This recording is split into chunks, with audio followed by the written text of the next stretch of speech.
గవంత వచ్చినాయి అక్క. ఇక నా భార్య అయితే దండి కష్టజీవి, సుడిగాడు పోతే అటే కొట్టుకుపోతుంది. ఇక అప్పుడప్పుడు ఎండకాలం గాడిపోతుంది అక్క.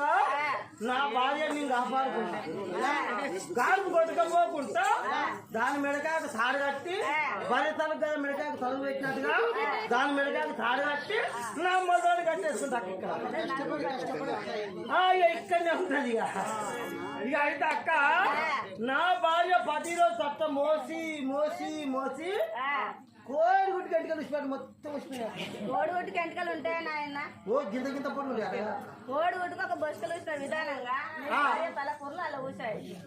నా భార్య మొత్తం వచ్చినాయి. ఇక ఎంతేనక్క, ఇక నా భార్య మొత్తం వచ్చినాయని పనికి మా పని చూస్తేందుకు ఎవరెవరు వచ్చి తెలుసా? ఎమ్మెల్యేలు, ఎంపీటీసులు, వార్డు మెంబర్లు, ఉప సర్పంచులు, సర్పంచులు, మన ముఖ్యమంత్రి రేవంత్ రెడ్డి కూడా హెలికాప్టర్ వేసుకొని చూసినాక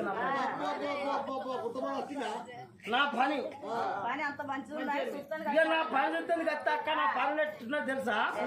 మొత్తం పొగంగా పెట్టుకున్నాడు, అది తీసినాడు ఇక నా పని మెచ్చుకొని నాకు పేద ఇచ్చింది అక్క. చెక్క పేద చెక్క ఇచ్చింది అక్క. చెక్క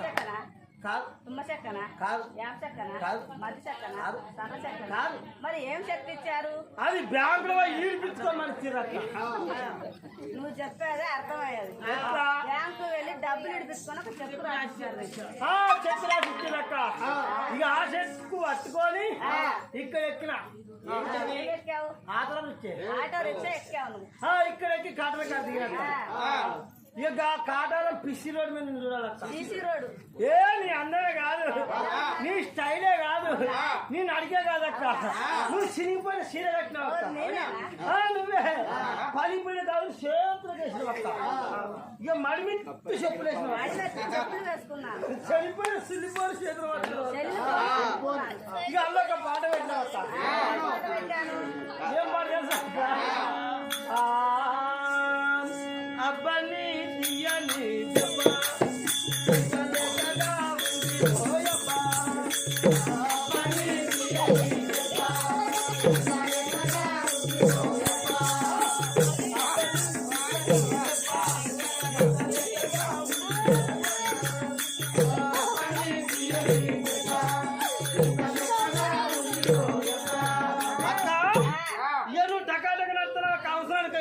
తెలుసా? ఇగో ఇట్లా అర్థం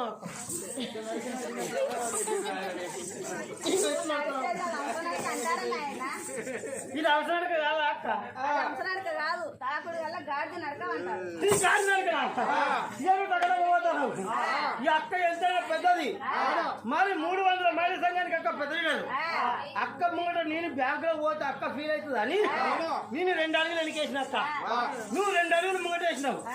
బ్యాంకు మేనేజర్ కూడా కూర్చోసిన కూర్చున్నావు అక్క. ఏగ నువ్వు టకటకడతావు అక్క. లోన్లు అడిగాను, నువ్వు కాపురం అడిగినావు, ఇచ్చారా? ఇయ్యలే. నువ్వు గొర్రెలు అడిగినావు, ఇచ్చారా? ఇయ్యలే. నువ్వు పనులు అడిగినావు, ఇయ్యలే. మరి ఏ లోన్ అయితే నీకు ఉపయోగపడుతుందా అని నువ్వు బాగా ఆలోచించి నువ్వు గూటడు పందులు అడిగినావు అక్క. పందులు ఎందుకంటే అక్క ఎన్ని పాలైనా పాలు సరిపోతలేవట. మరి దుకాణంలోకి ఎన్ని పాల ప్యాకెట్లు వేసినా సరిపోతలేవట. మరి ఒక్కొక్క 16 పిల్ల పెడతాట.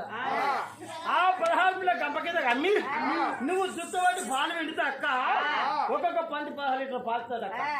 ఆ పాలు కొట్టుకుపోయి మీ అన్నదమ్ములో పోయాంగా, మీ అక్క ఏరైనా పోయాంగా, నీ ఏరైనా పోయాంగా, ఈడ కూర్చున్న మీ పెద్ద ఏరాలకు పోయాంగా, మిగిలిన పాలు ఉంటే కేంద్రం పోతాం అని అక్క. ఆడేవాళ్ళు చెవి తక్కువ అక్క. ఆ లోన్ కూడా ఇక ఆ లోన్ ఇవ్వకపోతే అక్క నీది అసలే పిచ్చ కోపమే, కక్ష కోపమే. బ్యాంకు మీద గొయ్యి అనుకున్నావు అక్క. గల్ల పట్టి బల్ల మీద గుంజి ఇక వంగవట్ట గుద్దవట్ట, వంగవట్ట గుద్దవట్ట, వంగవట్ట గుద్దవట్ట, మొత్తం పక్కల గుత్తా అంటే ముండగడుకు బల్ల మీద బొల వస్తానక్క. రక్తమా? కాదు కాదు, ఉత్స ఉత్స. ఎందుకంటే నువ్వు పంపబడి లేపబడి ముందు బాయిల కదా ఫుట్బాల్ ఇచ్చినట్టు ముక్కున్నట్టు బొల్ల బొలక మూత్రం ఇక నీ బాయిల సవరం తీసి బ్యాంక్ లో వారేసి 3 బాలకలు వచ్చి ఎల్లెక్కడ పడితే బొక్క బోర వాడుకున్నాక బుక్ వచ్చి నీ ఎట్లు ఉత్సవం రాతానే ఇప్పటిదాకా చెప్తున్నాను ఒక భూలోకం మీద ఉన్న నరుల గురించి చెప్తున్నావు. ఆహా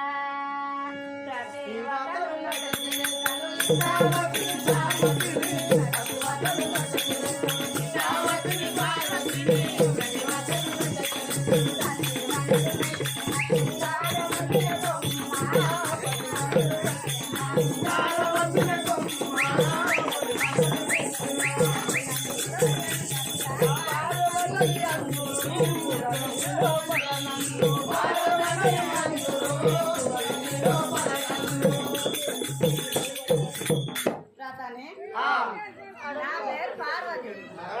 నీ పేరు పార్వతి. సృష్టికి కర్త బోలా శంకరుడు అని అంటారు. ఒక్కసారి ప్లాన్ చేయండి. ఓగా ఎక్కడుంటాయినా ఓగా ఎండికొండ శంకర్ అన్న ఆయన నాకు కదా ఓ ఆయన ఎండికొండ నాదే హనుమకొండ మాది ఎండికొండలే మీ ఇద్దరు పెళ్ళి తొందరగా ఎత్తుగా తక్కువ నువ్వు అక్కడ బలం ముందొకరికి శంకర్ అన్న ఎక్కడ పిత్త పిత్త మెల్ల శంకరన్న అయ్యో సప్పుడు ఎత్తుగా గట్టిగా పిత్త ఓ శంకర్ ఓ చిన్నానా వారి పెద్దనా వారి అంకులు వారి కంకులు వారి చిట్టగా వారి పిచ్చగా ఎక్కడున్నావురా ఓ తాగో శంకర్గా బల మీద కూర్చుంటాడు సప్పుడు ఎత్తుగా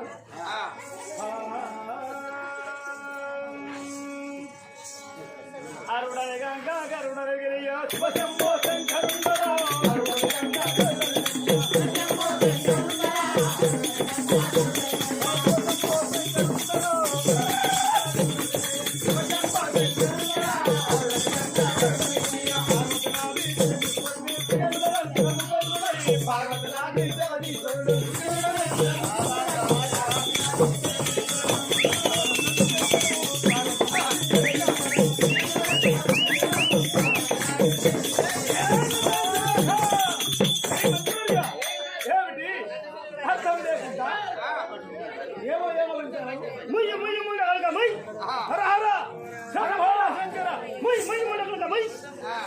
నీ కింద మీద ఎవరన్నా బాలసంతోడు ఉంటే తెల్లరంగా 4 గంటలకు రావాలి. అసలు పొద్దున్న నూకలేదు పొద్దున్న ఊకలేదు ఎక్కడో కర్ర కుక్క బుర్రె బొక్క చేతులు పట్టుకొని దొంగ గొడ్ల కట్టే బొలగ చేతులు పట్టుకొని అర్హర బలపంతుల బాలసంతోడా కుక్కడి ఏమనుకుంటాను ఎవరనుకోరా మాట్లాడుతుంటే నా కుక్క వదిలిపెడుతుంది పిచ్చలు ఇవి కాదే నేను ఎవరనుకున్నావురా నువ్వు బాలసంతోడివి అదృష్టుడు ఆత్మకుమారు కూడా నేను కనుక బాలసంతువాని కాదు నేను భోలా శంకరుడు హలో హలో హలో నమస్తే నమస్తే శంకరన్న నీ గడ్డానికి నా గుడ్మాలి ఎలాంటి మాటలు పడుతున్నావురా ఇప్పుడు అంటే నా బోల్లమ్మ శంకరన్నవాని నువ్వు పొద్దుగా వేసి పచ్చడి కాలు పట్టుకొని అలా తెల్లటి గుడ్డని బోలేసుకొని బుగ్గని బోలేసుకొని నువ్వు రాగా కొత్త మొదలు పెడతావు. అది దొక్కు దొక్కు అది వస్తుంది విత్త అంటది అది ఏమంటది తెలుసా ఇరిగిన కుర్చీలకు 15 అమ్ములకు పాతినిప సామానుకు ఇత్తుకిత్తు సిల్లిగడ్డ ఇత్తుకిత్తు సిల్లిగడ్డ ఇత్తుకిత్తు సిల్లిగడ్డ ఏదో అర్థమైన కూడా మాటలు మాట్లాడుతున్నావు. ఎత్తు ఉల్లిగడ్డ ఎత్తు ఉల్లిగడ్డ ఇస్తారు అంటారు. నువ్వు అమ్ముకుంటాను కదా అది భూలోకం అంటే నవలోకం అందరూ చేసుకుని బతుకుతారు. భూలోకం మీద అందరూ చేసుకుని బతుకుతారు. నేను ఎవరు తెలియదా నీకు ఇంకా అర్థం అవుతుందా? నువ్వు నాకు అర్థమైతే నువ్వు బోల్ల శంకర్ని బోల్లమ్మ శంకర్ అంటే బోల్లమ్మ శంకర్ ఎండికొండ బయటకొండ ఏలేవాడిని దేవుడు శంకరన్న రా దేవుడు శంకరన్న ఏంటండి లోకాల శంకరుని నువ్వు దేవుడు శంకర్ అన్నావా? నువ్వు గట్ట చెప్పొద్దానే. నేను బోలు శంకరుని, నేను బోలు శంకరుని అన్న వాటిని. అయ్యా ఓ దేవుడు శంకర్ అన్న, నీకు ఇదే వందనములు స్వామి. ఏమిటా